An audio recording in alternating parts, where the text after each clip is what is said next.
Ces technologies ont énormément évolué en l'espace de 60 ans, et c'est un peu un panorama que je vous propose de ce qu'il en est vraiment.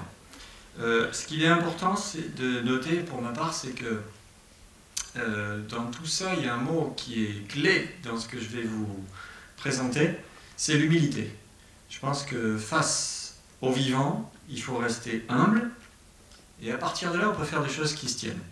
Si on commence à dire, à avoir des effets d'annonce, et puis à proposer des choses qui sont complètement irréalistes, il y a quelque chose qu'il faut garder en mémoire, c'est qu'on doit avoir, et ça c'est un peu le leitmotiv de mon équipe, c'est avoir le respect en premier lieu des patients.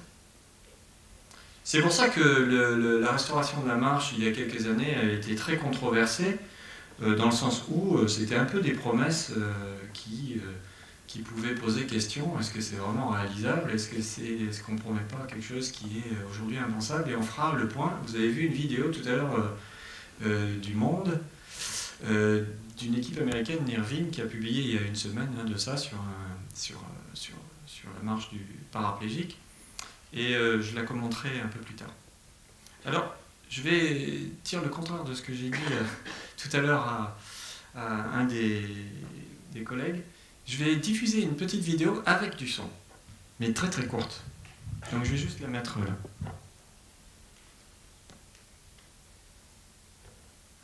Bonsoir et bienvenue dans cette nouvelle émission Pulsation.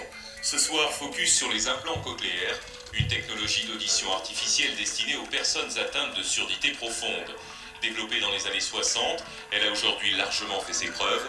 Plus de 300 enfants et adultes sourds profonds ont ainsi été équipés depuis 1985 au centre roman d'implants cochléaires des Hugues. Ilona, je peux te débrancher? Oui. J'enlève l'appareil? Ouais. Tu entends, Ilona? Ilona? Tu entends, Ilona? Tu entends? Tu entends? Non. Non, tu entends pas. Attends, je remets, hein. Ilona, je vais remettre. Attention. Hop, c'est bon? T'entends tout? C'est vrai? T'entends? T'entends super bien comme ça? Waouh, super! L'implant cochléaire? Très court. Quand on voit cette vidéo, elle interroge. Elle interroge pour plusieurs raisons. La première, et j'y reviendrai à la fin en conclusion, mais cette petite fille qui est sourde profonde, sourde de naissance, a été implantée avec un implant cochléaire, et je reviendrai un tout petit peu sur la technologie, qui a été très controversé. C'est un sujet qui a été très très débattu en France. Vous avez remarqué une chose, c'est qu'on coupe l'implant, on n'entend plus rien. Alors on a créé une dépendance.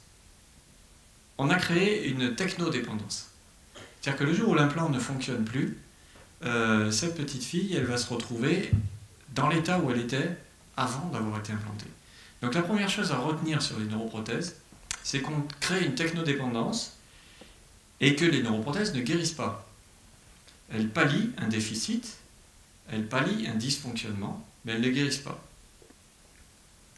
Alors, je vais essayer de ne pas faire trop de science, mais un tout petit peu. L'objectif de faire un tout petit peu de science au début, et je vous demanderai de me suivre, c'est de démystifier un peu tout ça, et de voir qu'est-ce qui est plausible de ce qui l'est moins. Alors, le principe général des neuroprothèses, dont le pacemaker fait partie, c'est que dans le corps humain, l'électricité est un des moyens que la nature a mis en place pour qu'il y ait des communications efficaces. Ce n'est pas le seul, mais c'en est un. Et ce moyen-là est utilisé au sein du système nerveux central et périphérique, dont ici vous avez une image très symbolique. Donc vous avez un système un peu en réseau qui est distribué au sein du corps entier, qu'on a l'habitude de distinguer en système nerveux central et système nerveux périphérique. Ça, c'est juste pour situer un peu les idées. Système nerveux central, en gros, c'est l'encéphale, c'est-à-dire tout ce que vous avez dans la tête, avec plusieurs structures, dont le cerveau, le tronc cérébral, le cervelet, etc. Il y a un tas de structures. Mais il ne faut pas l'oublier aussi, la moelle épinière, c'est-à-dire cette zone qui parcourt le long du dos, au sein d'une cavité osseuse, qui est la colonne vertébrale. Et là aussi, vous avez une partie, entre guillemets, de l'intelligence, du système nerveux central. Il y a aussi là des neurones. Et puis très récemment, on a aussi découvert qu'il y avait des neurones en dehors de ce système-là, par exemple autour des intestins. Et puis il y a le système nerveux périphérique, en gros c'est ce qu'on appelle communément les nerfs, qui relient finalement le système nerveux central aux organes, les muscles par exemple, et les organes récepteurs. Quand je vous touche, vous avez mal, ou vous sentez une certaine sensation. Cette information est véhiculée par le système périphérique. Ces informations circulent au travers des nerfs qu'on voit à droite là, avec des petites fibres nerveuses, le long desquelles circule une information qui est codée sous la forme de ce qu'on appelle un potentiel d'action. Un potentiel d'action, c'est un signal électrique qui va donner une information au cerveau en disant, bah là, je suis en train d'appuyer, et en fonction du nombre de potentiels d'action, pour faire très très caricatural, ça va nous donner une information sur si j'appuie plus ou moins fort, et ça remonte comme ça de manière progressive du capteur jusqu'à la moelle épinière, puis au cerveau, qui lui intègre l'information, et on voit ici les nerfs qui grossissent. A l'inverse, vous avez des informations qui partent du cerveau, qui descendent dans la moelle épinière, et qui vont jusqu'aux organes effecteurs, notamment les muscles. C'est-à-dire quand je pense, je ferme les yeux, je pense que je veux fermer la main, il y a un ordre quelque part qui part de mon cerveau et qui va arriver jusqu'aux muscles de la main pour provoquer la clôture de la main. Et cette information est véhiculée au travers, pareil, de potentiels d'action, des signaux électriques qui circulent au travers des nerfs. Voilà, ça c'est des images de neurones, et vous voyez, on est capable de mesurer l'activité électrique des neurones. Je ne rentre pas dans les détails scientifiques, mais c'est juste pour vous dire qu'un neurone, qui est le composant de base du système nerveux, sait gérer des signaux électriques, les transmettre, les transformer, les traiter, et en réseau, il forme une capacité de traitement qui aujourd'hui est sans commune mesure avec même le plus puissant des ordinateurs qu'on peut avoir. J'y reviendrai. On parle de milliards, dizaines de milliards de neurones dans le système nerveux central et plusieurs centaines de milliards de connexions. La moelle épinière, juste un mot parce qu'on n'en parle jamais, mais elle a sa propre, si on peut dire, sa propre intelligence. Elle est capable, c'est elle qui gère par exemple les réflexes. C'est-à-dire, je vous pique le bout du doigt, vous le retirez. Cette information-là, elle fait un aller-retour au niveau de la moelle épinière, c'est-à-dire une information douloureuse, entre guillemets, qui remonte jusqu'à la moelle épinière, qui va pas jusqu'au cerveau, et qui repart pour contracter les muscles. Elle va au cerveau, puisque vous avez aussi la sensation d'avoir mal, mais le réflexe induit, lui, s'arrête au niveau de la moelle épinière. Vous pouvez contrôler ce réflexe, c'est-à-dire si vous avez une infirmière qui va vous faire une piqûre, vous savez que ça va faire mal, vous pouvez vous contrôler pour ne pas lui mettre une baffe, quoi. Bon. Donc c'est quand même possible de maîtriser un peu ce réflexe. Ça je passe, mais c'est pour rapidement, c'est juste pour expliquer que tout est très structuré et qu'au fur et à mesure que vous descendez au niveau de la moelle épinière, vous allez irriguer les différents muscles du haut jusqu'en bas, mais aussi les organes internes qui vont être pilotés par le système nerveux central. Et donc quand on parlait tout à l'heure de tétraparaplégie, ben, ça dépend de... En fait, lorsqu'il y a des blessés médulaires, malheureusement, suite souvent à un accident de la route, il y a une section quelque part qui se produit au niveau de la moelle épinière, il n'y a plus de communication entre le haut et le bas, et du coup tout ce qui est contrôlé en dessous de la lésion n'est plus contrôlé par le cerveau, est vivant encore, fonctionnel, mais n'est plus contrôlé par le cerveau, et du coup c'est une paralysie, non pas parce que le muscle est abîmé, mais parce qu'il n'y a plus d'ordre qui arrive au muscle. Ceci dit, les paraplégiques, tétraplégiques par exemple, ont des réflexes, puisque je vous ai dit que ça se passait au niveau de la moelle épinière. Dans l'autre sens, ils ne ressentent pas non plus, vous avez vu le film, qui montre que effectivement les sensations, on peut verser de l'eau chaude sur une jambe, et malheureusement ces gens-là ne ressentent pas la chaleur. Donc la communication est coupée plus ou moins dans les deux sens. Alors qu'est-ce qu'on peut faire? Mais c'est quoi le principe des neuroprothèses? Alors il y a deux choses qu'il faut savoir. La première, c'est qu'on peut observer ces signaux. La deuxième, c'est qu'on peut créer ces signaux électriques. Autrement dit, on peut bluffer le système. Alors, j'ai vu des livres là-bas, j'ai vu Blade Runner, j'ai vu Orwell, etc. En fait, vous me passerez sur la qualité du film, c'est pas l'objet, mais le film qui se rapproche le plus peut-être de ce que peut faire une neuroprothèse, et on y reviendra, c'est peut-être Matrix. Et on verra dans quelle mesure il y a une proximité avec ce film-là. Lire la pensée. Alors lire la pensée, on peut se dire, c'est finalement lire ces signaux électriques, et puis à partir de ces signaux électriques générés par les neurones et donc par le cerveau, par la moelle épinière, mais aussi on va le voir par la périphérie, du coup on peut essayer d'imaginer et de traduire ces signaux en pensée. Qu'est-ce que vous êtes en train de penser? Alors on peut plus ou moins le faire, mais j'aimerais quand même bien démystifier l'affaire. D'abord, en périphérique, vos muscles, ils génèrent un signal électrique. Je contracte un muscle, il génère un signal électrique. On appelle ça l'EMG, l'électromyographie. Ça se mesure, ça permet de vérifier que votre muscle fonctionne bien. D'ailleurs, au passage, plus simplement, votre cœur génère aussi un signal électrique, c'est l'électrocardiogramme. Donc à partir de là, on peut avoir une information de ce que vous pensez. Si je regarde les contractions musculaires ici, donc pas du tout au niveau du cerveau, mais au niveau périphérique, je suis capable de déduire que vous êtes en train de générer un mouvement de la main qui va, par exemple, saisir cette bouteille. Donc c'est une façon indirecte de saisir ce que vous pensez. De la même manière que mes gestes expriment quelque chose pour vous, si je peux les mesurer d'un point de vue électrique, ils expriment quelque chose. Alors ça, déjà, on sait l'exploiter. Alors je vais vous montrer quelques vidéos. Ici, c'est une toute petite vidéo qui montre juste qu'on est capable de mesurer le signal électrique d'un muscle et de simuler derrière, et donc de comprendre que je suis en train de contracter mon muscle. Ça, c'est un de mes chercheurs. Donc il met un détecteur qui mesure l'activité musculaire, et puis quand il contracte son muscle, on est capable de l'interpréter. On ne voit pas bien, mais on voit les signaux en bas à droite. Vous voyez les signaux derrière l'écran là? Ça, c'est l'activité musculaire de vos muscles, qu'on est capable de comprendre et de traduire derrière en simulation, en contraction. Donc d'une certaine manière, je suis capable de deviner ce qu'il est en train de faire. Alors, si je fais ça, ça peut permettre d'obtenir un contrôle de ce qui se passe. Alors, par exemple ici, si la vidéo marche, j'espère.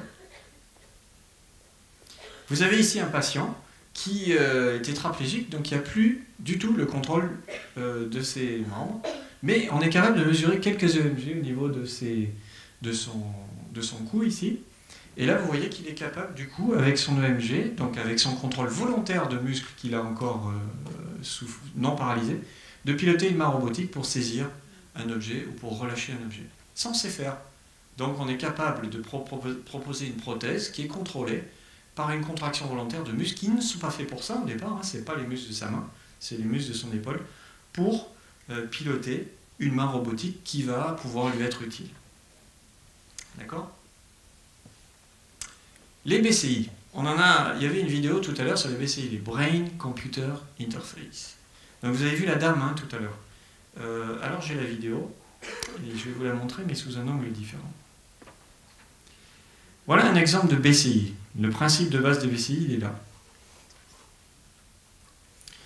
Ici, vous avez un logiciel qui lit les activités cérébrales au travers d'une EEG, électroencéphalogramme. On vous en fait pour savoir si vous n'avez pas de problème d'épilepsie, de choses comme ça. Donc ça sert déjà dans le milieu médical, c'est pas nouveau comme technologie. Mais là, ce qu'on fait, c'est qu'on détecte, non pas la pensée, je vous dis tout de suite, je lève le mystère, on est incapable de traduire la pensée. On ne lit pas la pensée. Et par contre, ce qu'on est capable de faire, c'est d'apprendre au cerveau à faire le lien entre ce qu'il voit à l'écran et à contrôler sa pensée de telle sorte que l'ordinateur soit capable de faire le lien entre ce qu'il est en train de faire et ce qu'il voit à l'écran. Je m'exprime autrement. Ici, il y a un alphabet qui apparaît à l'écran et des petites icônes qui flashent. Vous vous concentrez sur la lettre que vous voulez faire apparaître en bas. Ici, le R. Vous regardez le R. Et quand l'icône, le petit smiley, là, passe sur le R, votre cerveau fait la concomitance. Ah, il y a une petite icône qui passe sur le R, et c'est ça que je veux. Ça se traduit par une activité cérébrale qu'on sait détecter. On sait détecter que vous avez vu la concomitance des deux événements, et on dit, ah ben c'est cette lettre-là qu'il était en train de regarder, et on l'affiche. Donc vous voyez, on ne décode pas que vous lisez un R. On décode le fait que vous avez concomitance entre je vois un R sur lequel se superpose un petit smiley, c'est totalement inconscient tout ça, et le fait qu'il y a un petit signal quelque part qui dit que vous avez vu cette correspondance. D'accord ? Il y a une phase d'apprentissage qui est très longue. Ça ne marche pas du premier coup. Il faut que vous appreniez à vous servir du système, il faut être dans une ambiance très calme, pour arriver à faire ça, et il y en a qui ont plus ou moins de mal à piloter ces systèmes-là. Mais c'est ça le principe des neuroprothèses, des BCI, pardon. Alors qu'est-ce qu'on peut en faire? Eh bien vous l'avez vu. Vous avez vu cette dame. Alors non, c'est pas celle-là que je voulais vous montrer, je vous montrerai après celle-là. Où elle est? Ici, voilà.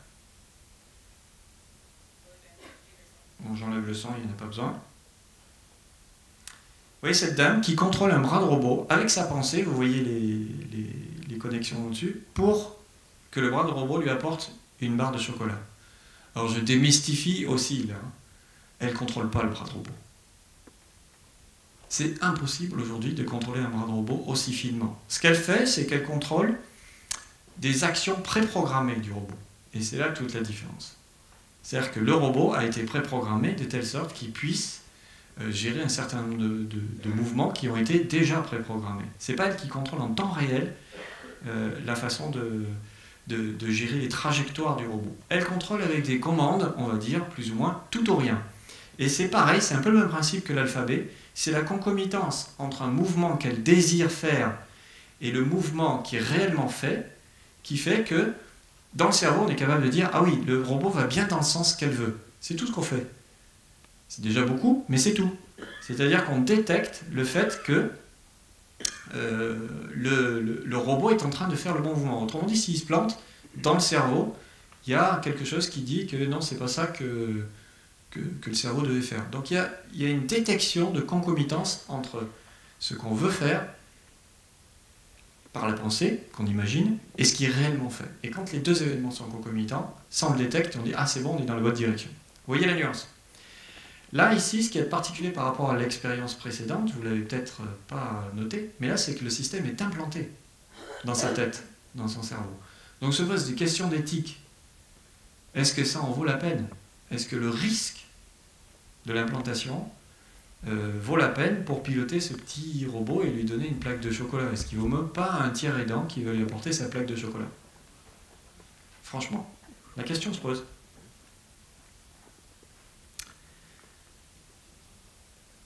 Revenons à l'exposé. Du coup, maintenant, l'autre côté de l'affaire, c'est tromper le système. Donc, dans la première partie de l'exposé que je vous ai montré, c'est lire le système. Je vois les signaux électriques qui circulent sur mon muscle, dans ma pensée, dans ma tête, et j'essaye d'en extraire une information qui va me permettre de piloter un système extérieur. Alors, vous avez vu que l'information est quand même assez rudimentaire. Maintenant, dans l'autre sens, je vais tromper le système, c'est-à-dire je vais créer un signal électrique que le cerveau va interpréter, ou le muscle va interpréter, comme si c'était un signal naturel. Je rentre qu'une diapo un peu fondamentale, mais après j'en fais plus, promis. Le muscle. Le muscle, il reçoit un signal, un potentiel d'action.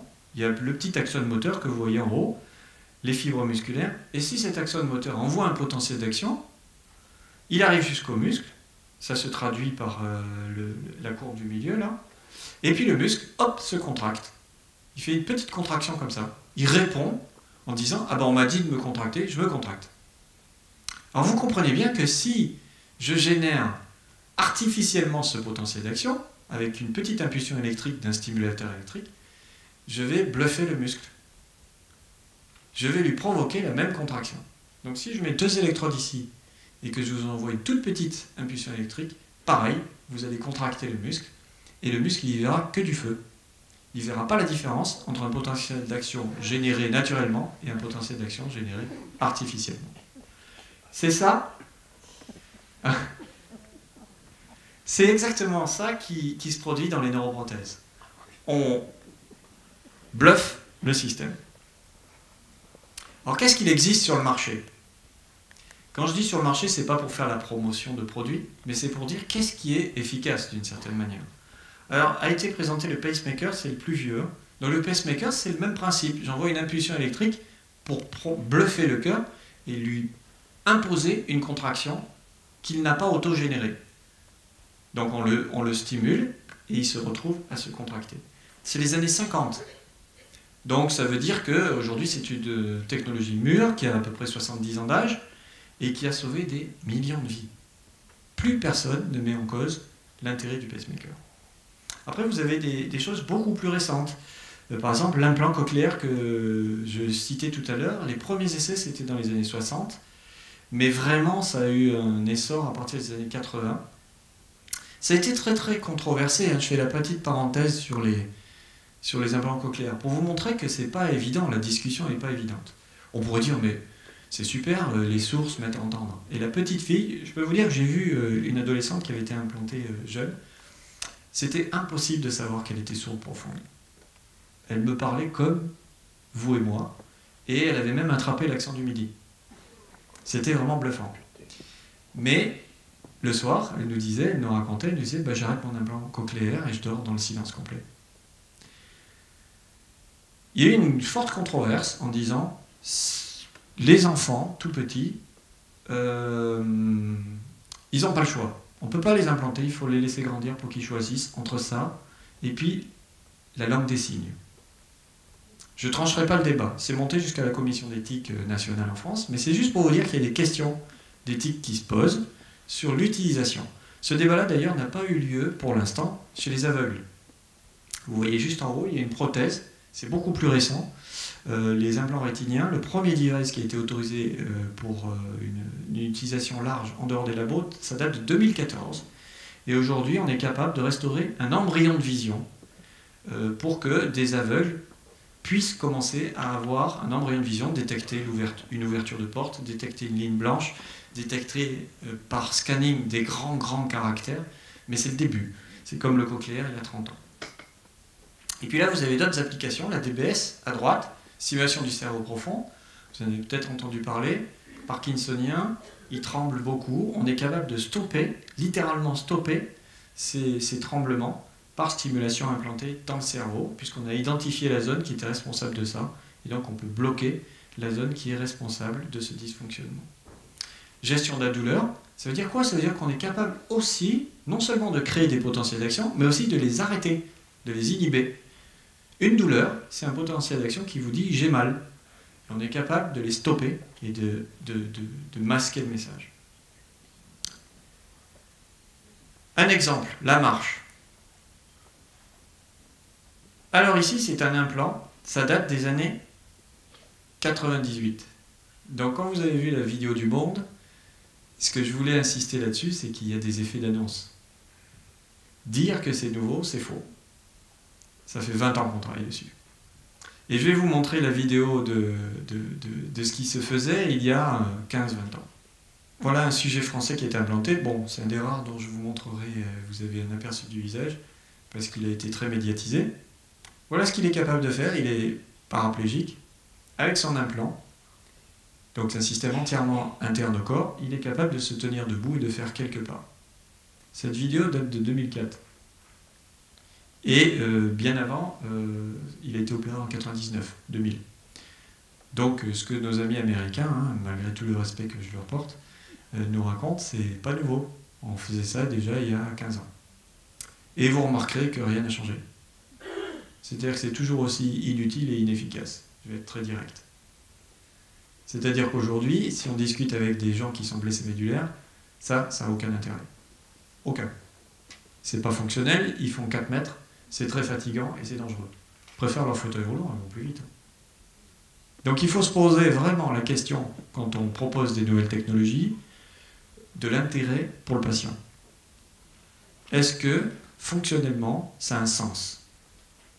Est-ce que on va vraiment leur apporter une qualité de vie qui soit à la hauteur de leurs attentes? Et c'est pour ça que je fais très attention aux effets d'annonce. Il faut vraiment mesurer, être très mesuré sur les capacités techniques. C'est pas parce que le pacemaker est un franc succès, que l'implant cochléaire est très spectaculaire. Nouvelle parenthèse sur l'implant cochléaire. On stimule 24 voies. Entre 20 et 24 voies dans la cochlée.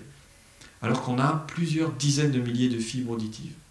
On est très très loin de restaurer une fonction auditive identique à ce que fait la nature. On en est très très loin. Simplement, le cerveau est capable de s'adapter pour comprendre une conversation à partir des bribes d'informations que lui donne un implant cochléaire. Pas sûr qu'il puisse apprécier une cantate ou une sonate de Bach. Vous voyez le delta ?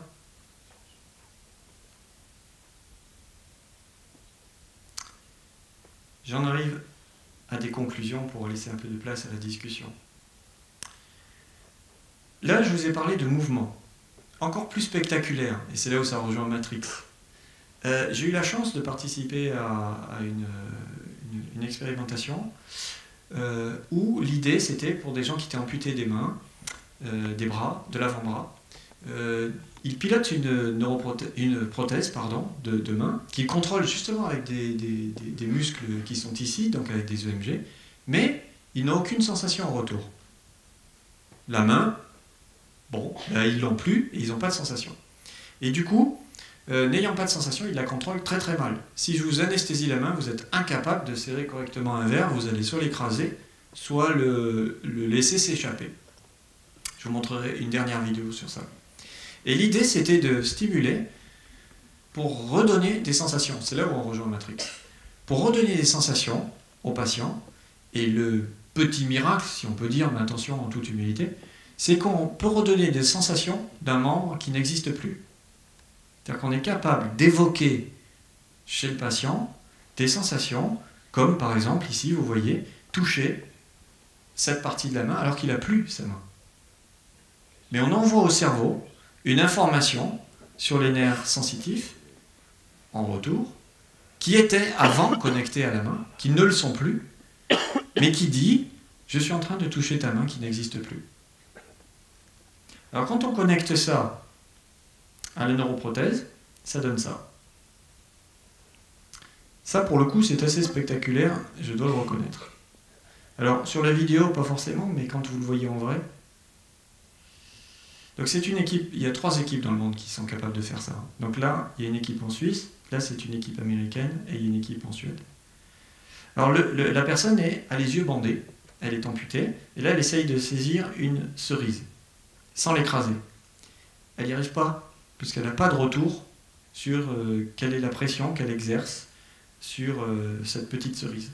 Donc les cerises, à chaque fois, soit elle n'arrive pas à les saisir, soit elle les saisit, mais elle les écrase. Après, on lui met la stimulation on, c'est-à-dire qu'on lui renvoie l'information de pression mesurée par la prothèse à son cerveau via une stimulation des sensitives. Et là, vous voyez qu'il saisit la cerise sans aucun problème. Il croit réellement que sa main est en train de saisir une cerise alors qu'il n'a plus la main.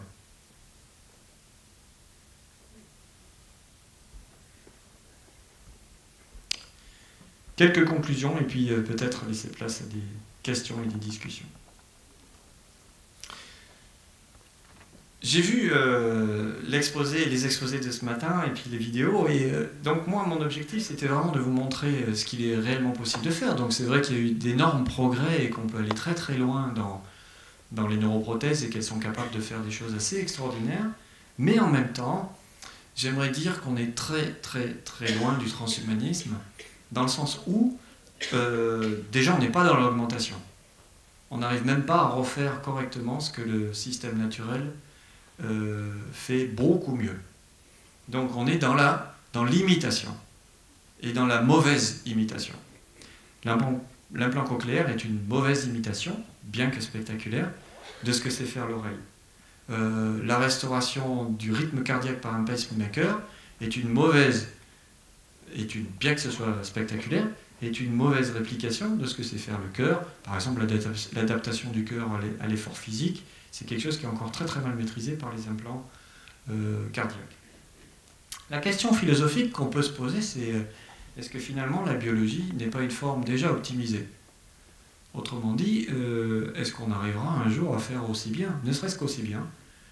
On pourrait penser que l'évolution a fait de son mieux, et que d'une certaine manière, on n'arrivera pas à mieux faire. Deuxième point, la technomédecine.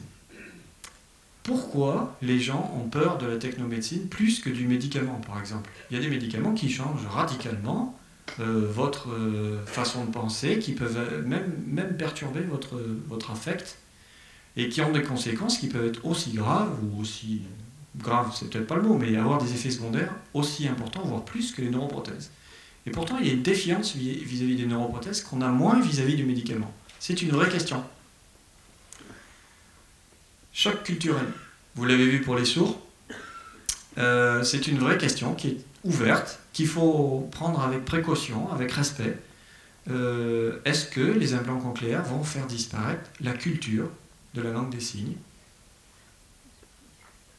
Est-ce que c'est une question qu'il est légitime de poser?